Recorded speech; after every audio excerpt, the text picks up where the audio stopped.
नमस्कार साथियों। तो आज है 9 जून 2026। दोस्तों बात करेंगे इस वीडियो में कुछ इंपॉर्टेंट कंपनी की शेयर्स के ऊपर, कुछ इंपॉर्टेंट अपडेट्स है, कुछ इंपॉर्टेंट न्यूज है। तो चलिए एक एक करके कवर करते हैं। अच्छा, सबसे पहले हम बात करेंगे दोस्तों एक ऐसे कंपनी की शेयर्स के बारे में जिसका शेयर आज आपको लगभग 140 रुपए के भाव में दिख रहा है। ठीक, यही शेयर आपको कल ऑलमोस्ट 35 यानी 35 रुपए के भाव में दिखेगा, यानी ऑलमोस्ट एक चौथाई की प्राइस में आ जाएगा। क्यों आ जाएगा? कंपनी का नाम है गौतम एक्जिम लिमिटेड। अच्छी कंपनी है, छोटे लेवल की अच्छी कंपनी है, ठीक है, फंडामेंटल स्ट्रॉन्ग प्रॉफिटेबल कंपनी है। क्योंकि कंपनी बोनस इशू किया था रिसेंटली 3:1 रेशो में, और जिसका एक्स डेट कंपनी फिक्स किया था 10 जून के दिन, मतलब कल, टुमारो। तो कल क्या होगा? इसकी प्राइस एडजस्टमेंट होगा। 3:1 रेशो में बोनस मतलब अगर कोई निवेशक के पास इस कंपनी की एक शेयर है तो उसके साथ उनको तीन एक्स्ट्रा बोनस मिलेगा। तो अल्टीमेटली एक शेयर जो पहले था वो हो जाएगा 4 में कन्वर्ट। अब क्योंकि एक शेयर बढ़ के 4 में हो जाएगा कन्वर्ट, तो यहां पे प्राइस एडजस्टमेंट भी क्या होगा? 1/4 हो जाएगा।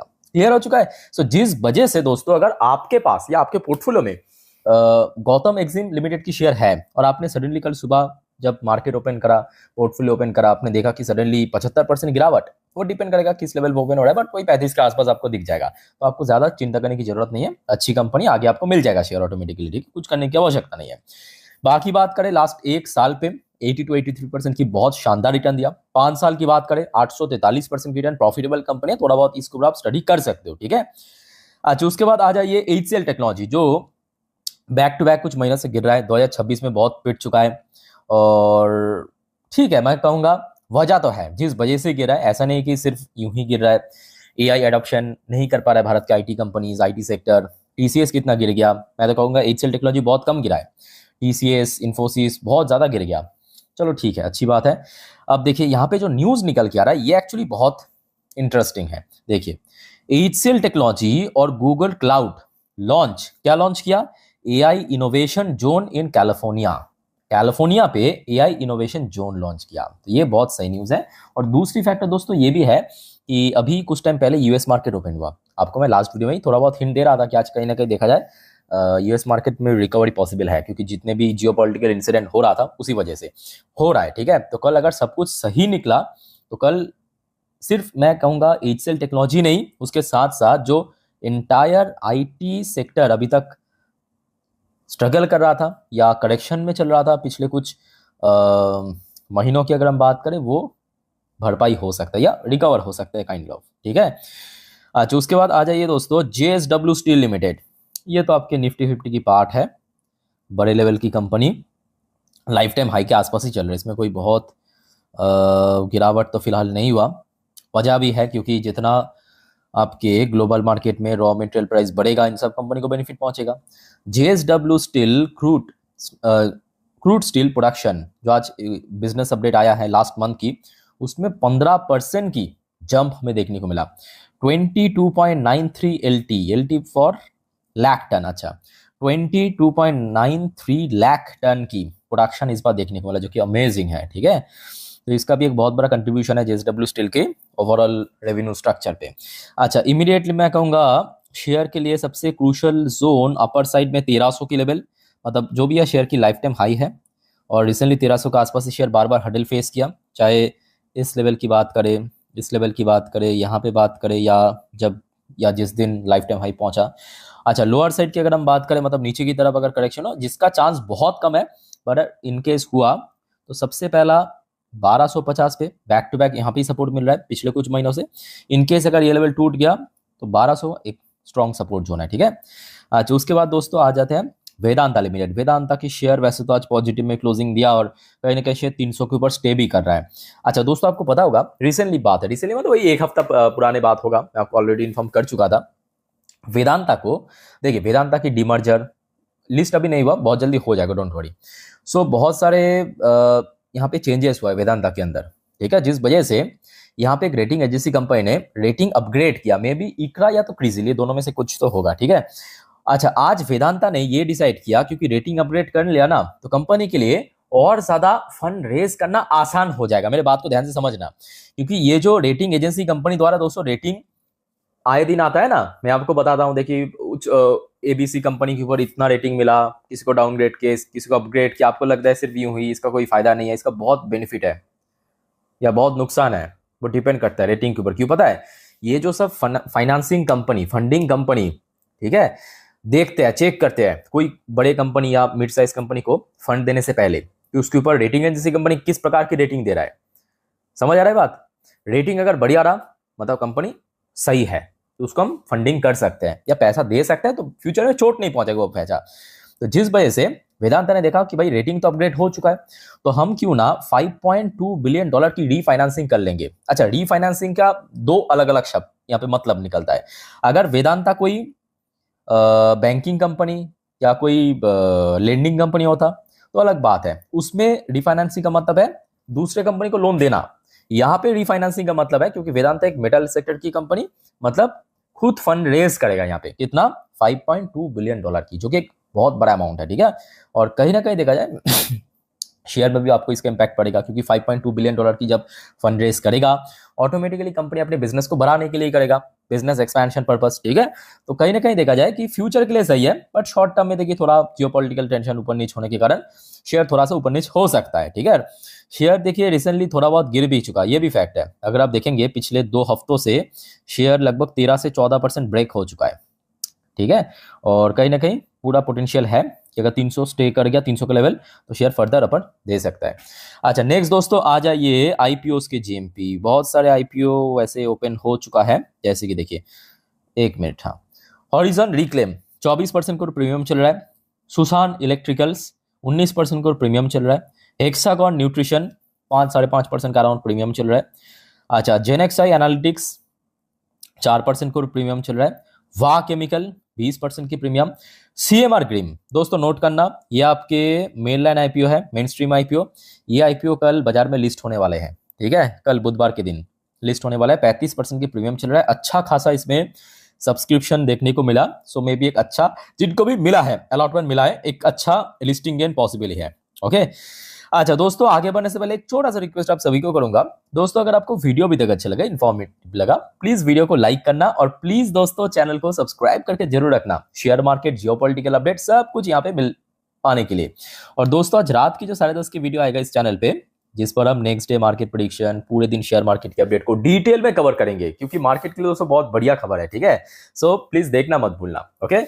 चलो आगे बढ़ते हैं। डिक्सॉन के ऊपर एक बहुत नेक्स्ट लेवल की अपडेट है, मतलब आप अगर सच में आप अगर डिक्सॉन की शेयर होल्डर है ना, कंपनी के इस डिसीजन के बाद आप कहेंगे भाई एकदम बहुत बहुत सही डिसीजन लिया कंपनी। क्योंकि आज की डेट में दोस्तों आप खुद सोच के बताइए कि किस चीज की डिमांड है। मैं आपको इसके पहले भी काफी बार कह चुका हूं, डेटा सेंटर की, ठीक है। अब डिक्सॉन की जो टीम है, मतलब मैनेजमेंट, यहाँ पे डिसाइड किया है कि ताइवानिश एक कंपनी है उसके साथ टीम अप करना, या आप कह सकते हैं काइंड ऑफ पार्टनरशिप करना, ठीक है। किस purpose? To make telecom and data centre equipments in India. Bharat में टेलीकॉम इक्विपमेंट्स, साथ में डेटा सेंटर की जो इक्विपमेंट्स है वो बनाने जा रहा है।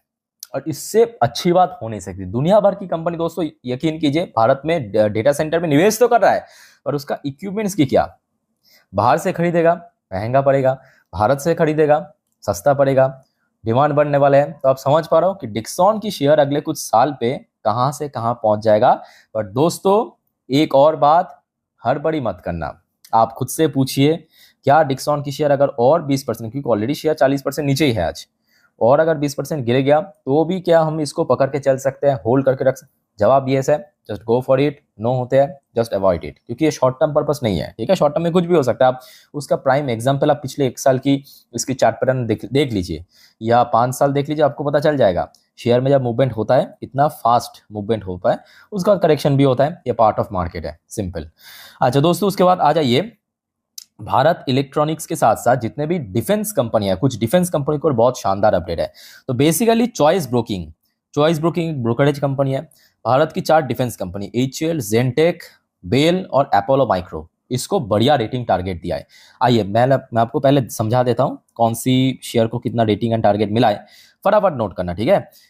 एचएएल को मिला है बाई करने की रेटिंग 5,050 रुपए की टारगेट, जो कि करेंट मार्केट प्राइस से कितना होगा, नहीं, वो परसेंटेज मेंशन नहीं किया, ठीक है, जो भी है इतना रेटिंग दिया है। अच्छा, बेल, मोस्ट इंपॉर्टेंटली जिसको हम कवर करेंगे इस टॉपिक में, बेल को सेम टू सेम बाई करने की रेटिंग के साथ यहाँ पे जो टारगेट दिया है 500 रुपए की, बहुत अच्छा टारगेट दिया है, जो कि आज क्लोजिंग के हिसाब से काफ़ी अपसाइड। दूसरा Zentech, another excellent company from private firm, यहाँ पे भी सेम टू सेम बाई करने की रेटिंग के साथ 1850 की टारगेट दिया, जो कि शेयर ऑलमोस्ट यहाँ पे पहुंच चुका है ना। और आखिरी जो कंपनी है, नहीं, हाँ, अच्छा, डेटा पैटर्न को भी यहाँ पे पिक किया है। डेटा पैटर्न के अंदर चॉइस ब्रोकिंग ने ऐड करने की रेटिंग दिया है, साथ में 4060 की टारगेट दिया है, तो इसमें कोई बहुत लंबा चौड़ा टारगेट नहीं दिया है, ठीक है। और अपोलो माइक्रो में जो टारगेट आया है ऐड करने की रेटिंग के साथ 365 रुपए की, तो इसमें थोड़ा सा आप कह सकते हो कि डाउन साइड टारगेट दिया है, ठीक है। तो ओवरऑल बात करें बेल फेल में तो बहुत अच्छा रेटिंग टारगेट मिला है। अब देखते हैं कि कल कैसा रिएक्शन पड़ता है शेयर में। अच्छा, शेयर के लिए कुछ क्रूशियल लेवल देख लीजिए लोअर साइड में, जो आपको मैं इसके पहले भी कहा था, 400 से लेके 405 एक इंपॉर्टेंट सपोर्ट जोन। अब क्योंकि शेयर पिछले कुछ टाइम से थोड़ा स्ट्रगल कर रहा है, और 425 से लेके 430 ये बनेगा अपर साइड में एक स्ट्रॉन्ग हर्डल पॉइंट, ठीक है। अच्छा दोस्तों, आ जाइए, नेक्स्ट टॉपिक है आपके IRFC के ऊपर। IRFC को देखिए कोई ऐसा न्यूज़ नहीं है, तो एक्चुअली कुछ क्वेरीज आ रहा था। तो IRFC में एक ही बात कहूँगा शॉर्ट में, ज़्यादा टाइम वेस्ट नहीं करेंगे। इमीडिएटली इसमें कुछ करने की आवश्यकता नहीं है, शेयर ऑलरेडी पिट चुका है। आप अगर ह्यूज लॉस में हो, थोड़ा सा टाइम दीजिए, थोड़ा सा टाइम दीजिए। 2029 में चुनाव है, तो उसके पहले में भी शेयर में एक अच्छा रैली पॉसिबल है, ठीक है। इतना ही मैं आपको कहूँगा, बाकी समझदार के लिए इशारा काफ़ी है। बस यहाँ पे थोड़ा टाइम दीजिए। इमीडिएटली अगर हम लेवल्स की बात करें, 100 का नंबर सबसे क्रूशल है, इसको मतलब क्रॉस करके होल्ड करना इंपॉर्टेंट है। अच्छा, by the way, IDFC first bank के ऊपर एक बहुत शानदार अपडेट है, और आई थिंक कि जिस वजह से आज, एक तो ठीक है बैंक निफ्टी का इम्पैक्ट था, ऊपर से इस न्यूज़ के कारण 3% शेयर मूव किया। तो एक्चुअली क्या है, HSBC आपको पता होगा, एक ग्लोबल ब्रोकरेज फर्म की तरफ से आपके IDFC फर्स्ट बैंक को बहुत बढ़िया रेटिंग दिला। ये देखिए, HSBC आपको नाम दिख रहा है, IDFC फर्स्ट बैंक नाम दिख रहा है, ठीक है। तो इसमें बाई करने की रेटिंग दिख रहा है, टारगेट प्राइस दिया, ये देखिए मैं आपको बॉक्स करके देता हूँ, 90 रुपीज़ की, मतलब लास्ट डे जहाँ पे क्लोजिंग दिया था, मंडे क्लोजिंग के अकॉर्डिंग 26% अपसाइड, बहुत बढ़िया। देखिए बैंक अच्छी बैंक है, नो डाउट। और इस बार भी हमने देखा वो जो फ्रॉडेंटल केस की वजह मतलब होने के बावजूद भी कोई बहुत बड़ा में रिजल्ट में इम्पैक्ट देखने को नहीं मिला, बट हाँ, इमीडिएटली अपर साइड में 78 से लेके 80 के लेवल बहुत इंपॉर्टेंट है, इसको क्रॉस कर पाना जरूरी है। अच्छा दोस्तों, लास्ट एंड आखिरी अपडेट थोड़ा सा हम टच करेंगे, GREC के ऊपर कुछ क्वेरीज आ रहा था। अच्छा, GREC के ऊपर मैं एक और बात कहूंगा, शेयर ब्रेकआउट पोजीशन पे आ चुका है, नोट करना।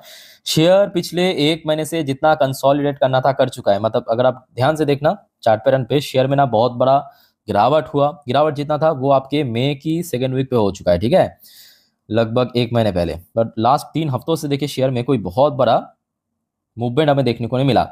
जबकि आज अगर आप देखेंगे, शेयर फाइनली जो 2650 की जो लेवल, नोट करना, 2650 की लेवल, इस लेवल पे पिछले एक महीने से बार बार हडल फेस करा था, इसको क्रॉस करके 2650 से भी क्लोजिंग दिया, और कहीं ना कहीं यहाँ पे अगर स्टे हो गया शेयर, फर्दर 3000 की तरफ शेयर बढ़ सकता है, फर्दर 3000 की तरफ शेयर बढ़ सकता है। अच्छी कंपनी है, इस बार कंपनी की रिजल्ट भी नॉट आउट अच्छा था, ठीक है। सो इसके ऊपर भी थोड़ा बहुत आप स्टडी जरूर करना। बाकी दोस्तों, और कोई आपका डाउट या कंफ्यूजन है कमेंट करके बताइए। वीडियो अच्छी लगे तो लाइक करना, चैनल को सब्सक्राइब करना। टेक केयर, बाय बाय, जय हिंद।